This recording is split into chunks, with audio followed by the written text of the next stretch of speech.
Michael Jackson was no ordinary performer. In life, he was destined to make a difference, destined to become an international superstar. And in death, destined to leave behind many troubling, unanswered questions.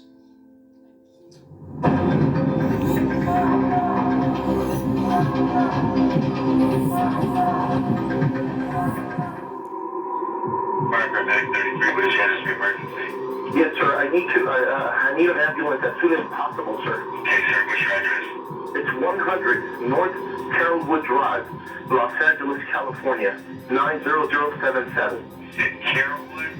Carrollwood Drive, yes. On June 25th, 2009, the Los Angeles Fire Department responded to the 100 block of Carrollwood at 12:21 and 18 seconds. Unfortunately, at the time, the dispatcher answered the phone call and never once did the caller ever identify to the Los Angeles Fire Department that the person that needed our help was Michael Jackson. And what's the problem with that? Sir, we have a gentleman here that needs help and he's not breathing yet. He's not breathing and we're trying to pump him, but he's not. Okay. Okay, how old is he? He's 50 years old, sir. 50? Okay. He's unconscious, he's not breathing? Yes, he's not breathing, sir. Okay, and he's not conscious either? He's not breathing? He's not conscious, sir. Okay. Alright, do you have him, is he on the floor? Where's he at right now? He's on the bed, sir. He's on the bed. Okay, let's get him on the floor. Okay? Okay, let's get him down to the floor. I'm gonna help you with CPR right now, okay? When our paramedic heard that CPR was being conducted on the bed, gave explicit, direct, emphatic direction for that patient to be moved from the bed and CPR to be done on the ground. Okay? Okay, let's get him down to the floor. I'm gonna help you with CPR right now, okay? We need him. Yes, Yes, we're already on our way there. We're on our way. I'm gonna do as much as I can to help you over the phone. We're already on our way. Did anybody see him? Yes, we have a personal doctor here with him, sir. Oh, you have a doctor there? Dr. Murray said that he would take full responsibility for the patient. What that does for us is that now the doctor becomes the highest level of a medical authority. If he would have denied, we would have asked him to step aside and the paramedics would have been the highest medical authority to give care to Michael Jackson. He's not responding to anything, so no, he's not responding to CPR or anything, sir. Oh, okay. Well, we're on our way there. If your guys are doing CPR, you're instructed by a doctor, he has a higher authority than me. And he's there on scene. Okay. Did anybody witness what happened? No, just the doctor, sir. The doctor's been the only one here. Okay, so the doctor see what happened? Doctor, did you see what happened, sir? Sir, you just, if you can please, we're on our way. We're on our way. The question is, why did it take Dr. Murray so long to dial 911? Only Dr. Murray can answer that question. Obviously, fast response saved lives. Why Dr. Murray took so long, and however long he noticed that Michael Jackson was down, it's unexplainable to us. I'm just passing these questions on to my paramedics while they're on the way there, sir. Thank you, sir. He's pumping his chest, but he's not responding to anything, sir. Please. Okay, we're on our way. We worked 45 minutes because as paramedics we call it the golden hour. Obviously we try to tell the community when someone is pulseless and non-breathing, you call 911 immediately, wherever you live. Less than a mile away, be here shortly. Thank you, sir. Thank you. Thank you, sir. Call the fire CDL. Thank you. Yes, sir. I don't like to throw any doctor under the bus, but the more that comes out, the harder it is to defend. I'll put it this way. I think it's going to be very difficult for his attorney to find a medical doctor to serve as a professional witness or an expert witness to support what was done in that house. To me, it's indefensible. The singer Michael Jackson is reported to have died about 3 hours ago. He was not breathing when paramedics arrived. They performed heart massage, and then they took him to the UCLA Medical Center in the city, where he's said to have gone into a deep coma. He was pronounced dead a short time ago. The singer had been due in London for a series of concerts during the summer. The LAPD and the district attorney are both looking at the question of whether to file charges here. The betting is that a manslaughter charge will come down against Dr. Conrad Murray. Because of all that is going on, I'm afraid to return phone calls or use my email. Therefore, I recorded this video to let all of you know that I have been receiving your messages. Michael Jackson's dramatic departure is more than just a death. It involves the towering legacy he left behind, amounting to billions of dollars. You have people saying that Michael Jackson was murdered. You have people saying he was corporately murdered. It's a big thing about corporate. There was people after his catalogue. I mean, I wouldn't go into details of who I thought it was, but I remember speaking to his mum, and it was on the line that, you know, if you get rid of him, you can benefit from the branding, the estate, the publishing, the product. Money is going to be coming in, and I think there are going to be demands on that money. But I think ultimately, you will find Michael Jackson is going to be worth more in death than he is in life. So you got this company called AEG, which couldn't give a whether or not he lives or dies. And if I was going to investigate something, I would investigate them. What insurance did they have? Who owns those films that they're putting out of Michael Jackson's performances? First off, why would they film the rehearsals?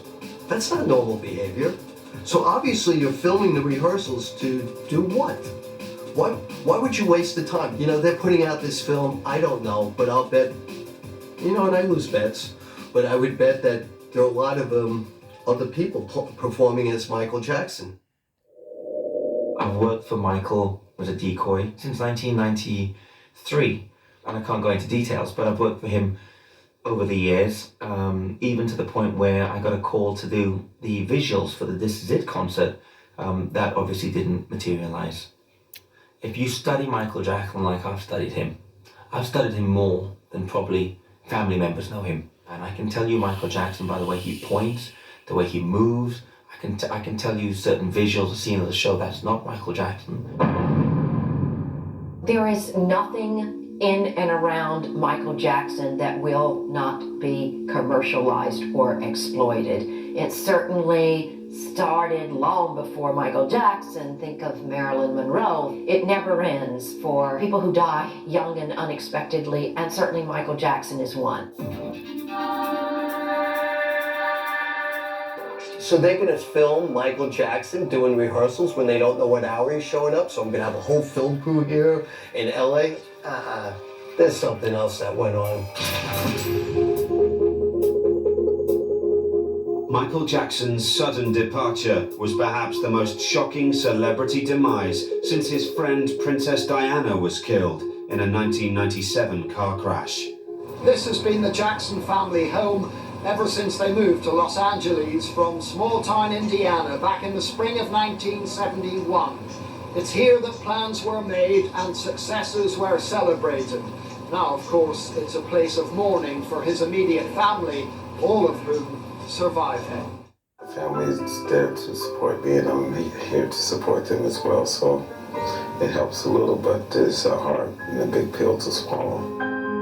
I'm his brother, but I'm his fan. I hurt the way they hurt because here's someone who they could communicate with. He was here to do a job through his music and through his actions and through his charitable work and going to hospitals and bringing just enlightenment and wonderment to children who were dying and paying for people who were just couldn't afford to pay for their services. I mean, he reached out. He's the #1 donor of just charity around the globe. The world was left stunned and perplexed by Michael's unexpected demise. It's still surrealistic to me. Very surrealistic. I can't get my arms around it. It's not real. Google crashed because it was just how big this man was. It was like the world paused. Everybody felt a connection, whether you liked him or not. I was his age when I produced Thriller. No, it's just not real. And I was here when he sold out the concert. 50 again. In 4 hours. Remember that? The last time I spoke to him.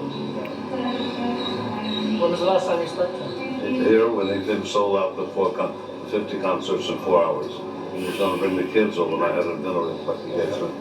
And I told him I'll see him in Los Angeles, so that's the way it worked. My reaction is utter shock.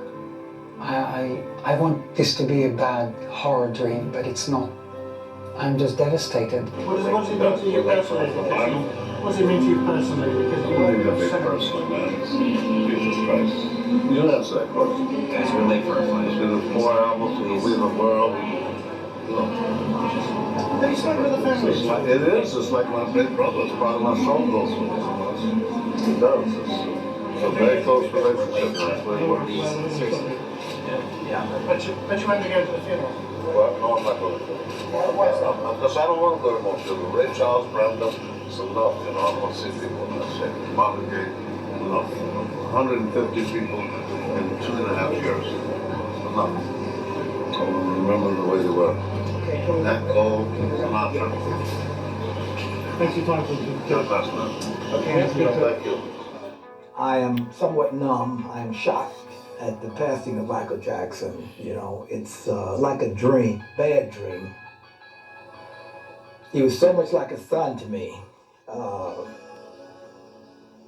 It's just hard to realize that Michael Jackson is not here. Unless you are a fan of Michael Jackson in the way that so many millions of people are, and the way that I am, you can't begin to understand the loss that we're feeling.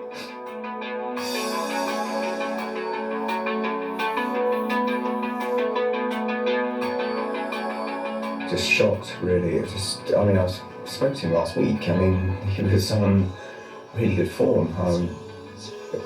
So confident, positive. I'm absolutely stunned by this.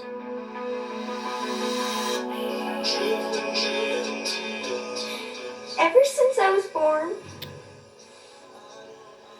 Daddy has been the best father you could ever imagine.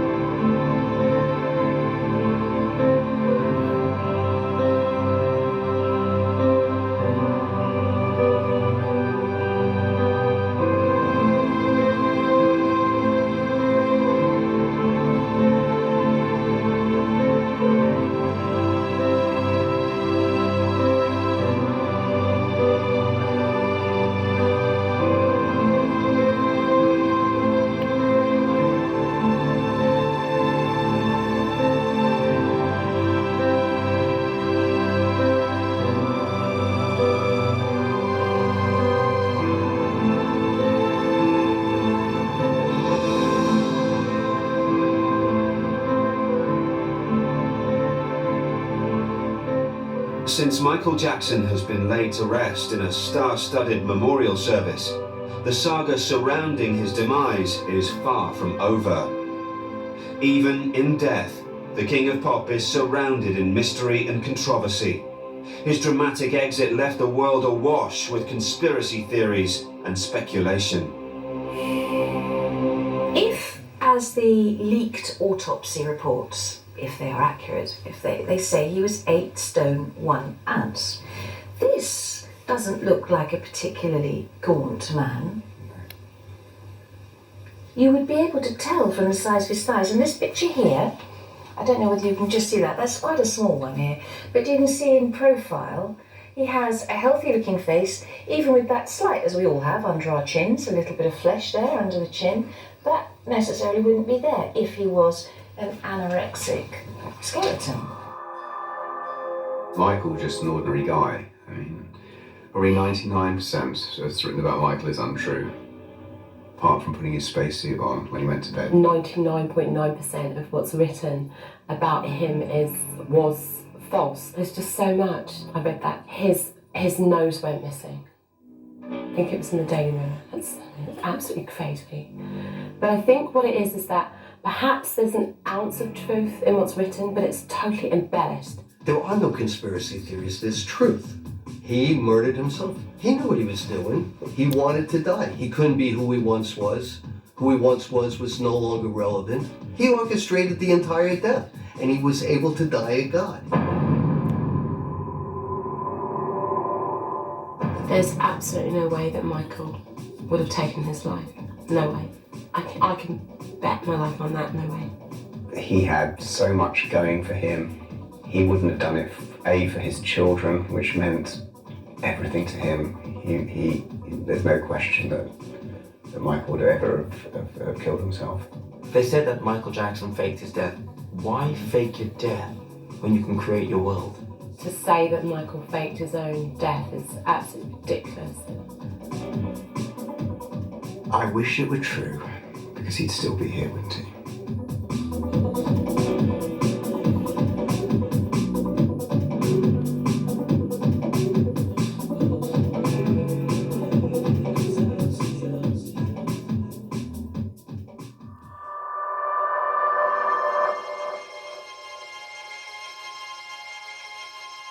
Within hours of his death from cardiac arrest, police became suspicious about the coterie of doctors who provided Jackson with a steady supply of prescription drugs. Dr. Conrad Murray didn't intend to kill Michael Jackson, yet he was so reckless or grossly negligent in administering those drugs that it does constitute manslaughter. They're talking about manslaughter. I wasn't surprised, for goodness sake. I mean, Matt and I saw things that just simply were beyond ethics. You're basically taking care of the most famous person on the planet. That's a lot of pressure. So if that person's asking you for drugs, there's going to be tremendous pressure to do what Michael Jackson asked you to do.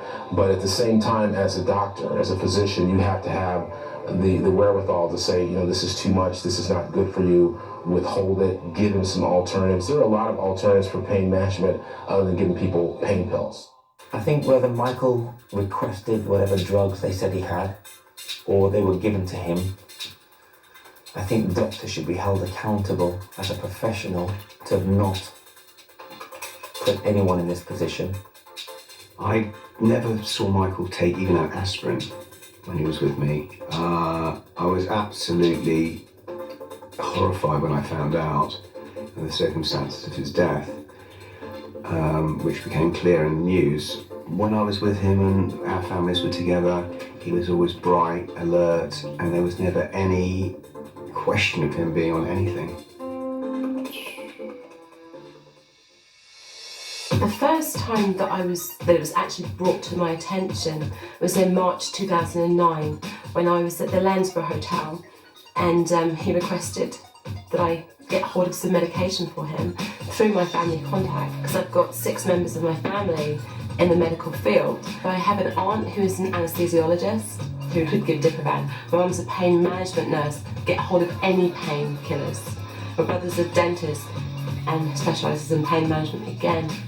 And then my cousin's a pharmacist. So these are really key people that could 100% supply Michael.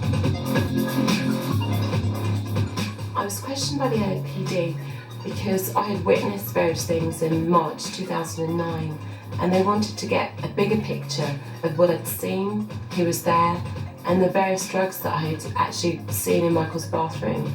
And obviously, by virtue of the fact that I'd known him for 11 years, they wanted to know if there was anything that I knew. I did get death threats the day before I went to speak to the police, and I have had threats immediately afterwards. The LAPD were aware of it, the FBI were aware of all threats being made to me. And no one came to him and said, you know something, Michael? We're going to put you out. No, he went to these people and he said, Doc, I don't feel well. Or, Doc, how much do you need? Give me scripts. He asked those doctors to actually give him liquid so he would become a zombie state because he couldn't sleep. And excuse me, what time of day was he deciding to go to sleep? What frustrates me is we as people don't want to see truth. We should look at his death and learn from his death. What went wrong here? If we want Michael Jackson's life to have some meaning, we should focus on this evil called these doctors and stop them. On August 28, 2009, Michael Jackson's death was officially ruled as homicide. When most people hear the word homicide, they think murder, but it doesn't mean that. Just because the coroner believes it was a homicide, that means he thinks a human being was involved. It's up to the district attorney to decide whether to seek charges for murder or manslaughter or some other crime. The Los Angeles Police Department criminal investigation focused on Dr. Conrad Murray, Jackson's personal physician, who was at his bedside the day he died. He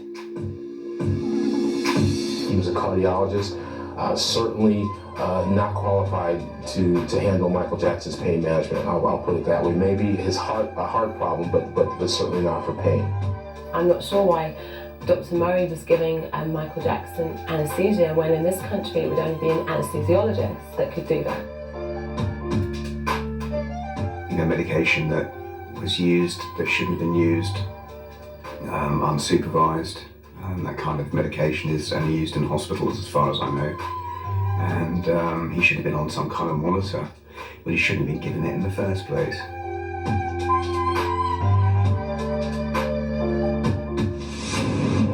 Dr. Murray was employed by concert promoter AEG Live only 11 days prior to Jackson's death.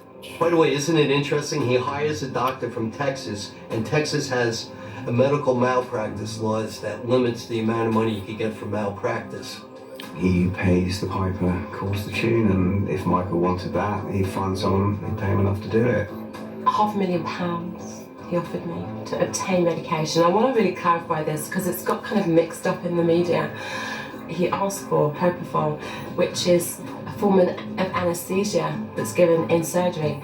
That is not something that you take at home. It's something that you need a qualified anesthesiologist to administer.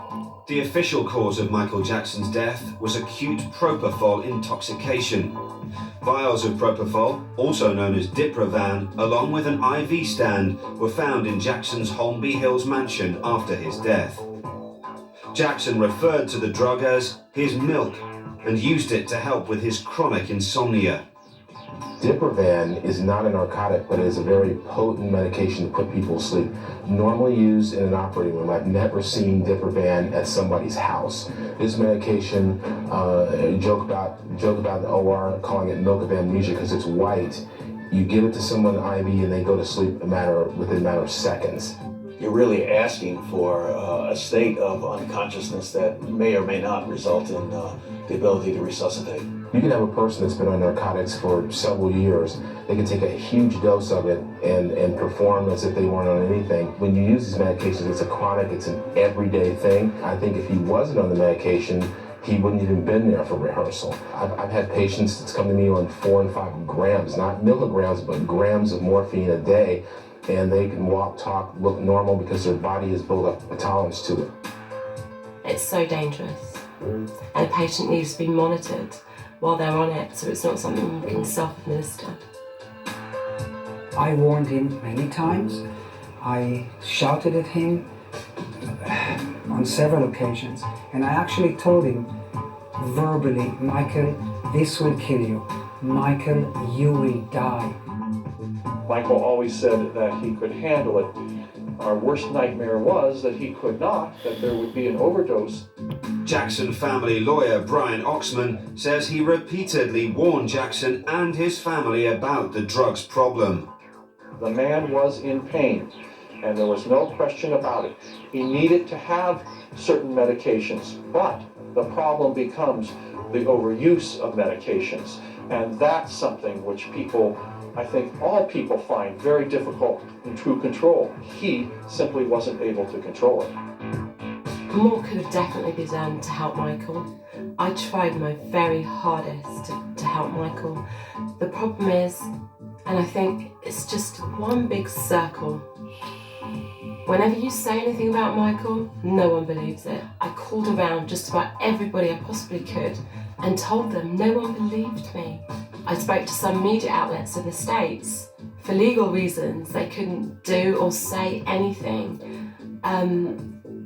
And it just got to a point that, you know, even if you are telling the truth about Michael, no one would believe it. So therefore it made it so hard to help him. And if you say anything through the fans, you'll get vilified for saying what the fans deem as bad things about Michael. So I was in a catch-22 situation. But I do know at the very same time that I was speaking to some media outlets and various people, Michael's family were doing the same, in particular Joe Jackson. So I know for definite that Joe Jackson and Leonard Rowe were trying to help Michael. Do you know, I never forget the day that I had to sleep next to Michael Jackson's bed because we were concerned that someone will come in his room, give him something, and he simply will not wake up the next morning. I had this problem with Michael. Michael wanted to go to London Zoo and see gorillas. So we got ready. He didn't come out of his bedroom. I walked into his bedroom and he was lying on the bed, and I kind of tried to wake him up. And he wouldn't wake up, so I put my hands over his body and I said, Michael, what's going on? What did you take? Michael, are you okay? He was not okay. He missed that visit to the zoo. I was surprised that he lived as long as he did. This guy was on serious amount of drugs.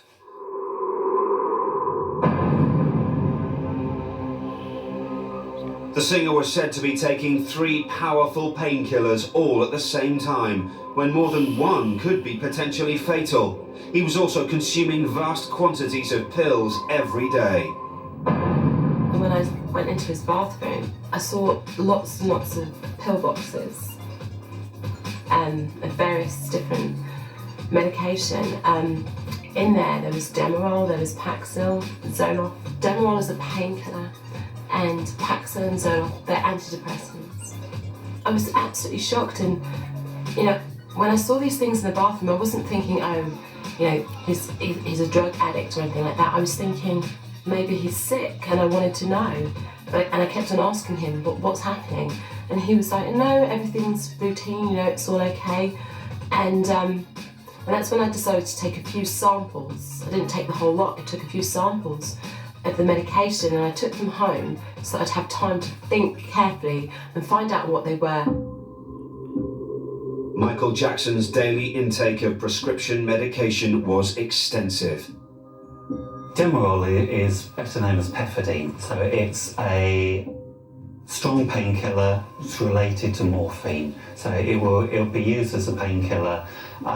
It's unusual for it to be only used twice a day. The list of drugs included a few morphine-type drugs, some antidepressants, and some tranquilizers. The Xanax is one that's related to Valium and would have similar effects. Zoloft is an antidepressant used in this country, known by different names in this country. Ritalin is a stimulant. It's often used in ADHD in children.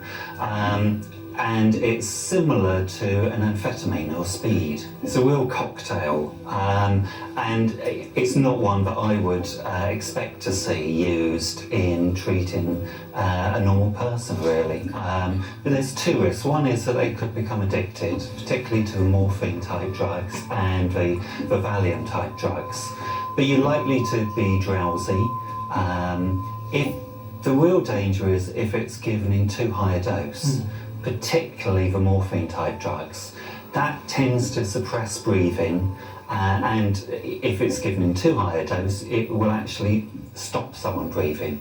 That in turn can bring on a heart attack. Yes, you could see that sort of combination, but I would expect someone to be closely controlled. I would expect the doses to be very closely controlled.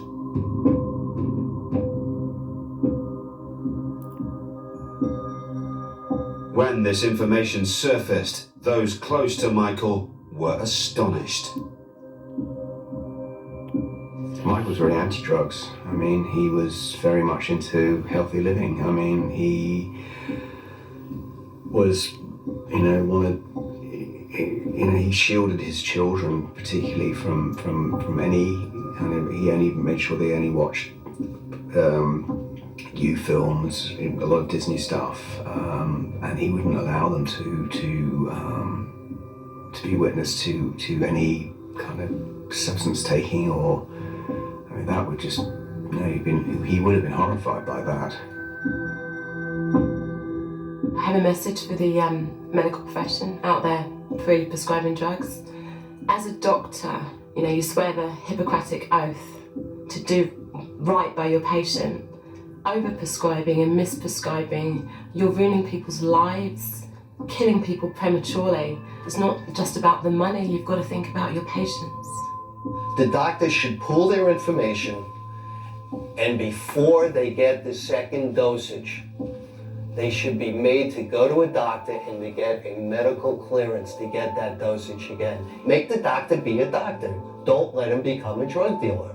Do doctors want to be drug dealers when they start?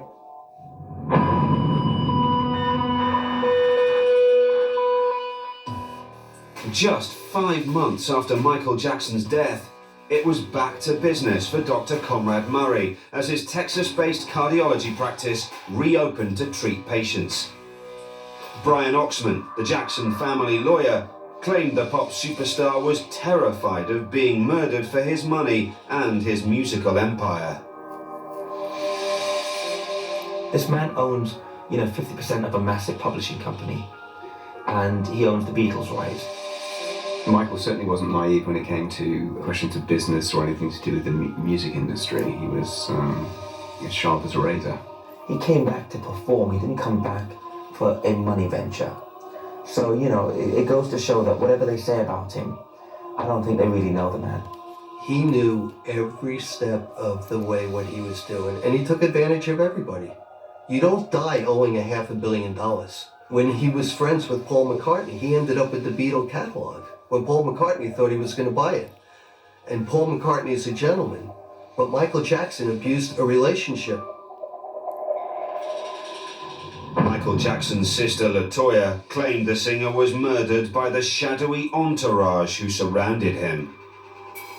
When I left the Lansbury Hotel back in March 2009, one of his minders dropped me off at the station and was trying to pressurise me into supplying drugs for Michael.